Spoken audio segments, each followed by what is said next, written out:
জীবন মানেই তো এক নিরন্তর যুদ্ধ, যেখানে অবহেলা, মন খারাপ আর দুঃখ কষ্ট থাকবেই। কিন্তু মনে রাখবেন, কারো অবহেলা মানেই জীবন থমকে যাওয়া নয়, বরং অবহেলা হলো একটি নীরব শিক্ষা, যা আপনাকে নিজের মূল্য বুঝতে শেখায়। যারা আপনাকে গুরুত্ব দেয় না, তাদের থেকে দূরে সরে এসে নিজেকে নতুন করে গড়ার নামই হলো ব্যক্তিত্ব।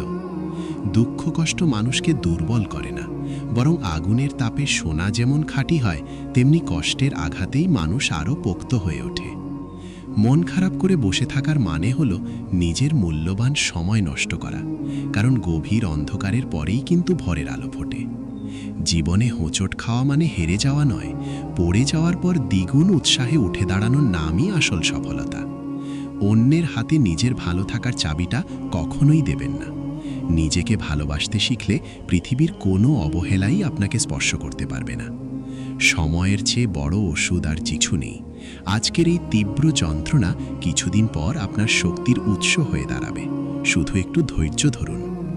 যা আপনাকে শুধুই কষ্ট দেয়, তা আঁকড়ে ধরে না রেখে মুক্ত করে দিন। দেখবেন সামনে আরও ভালো কিছু অপেক্ষা করছে।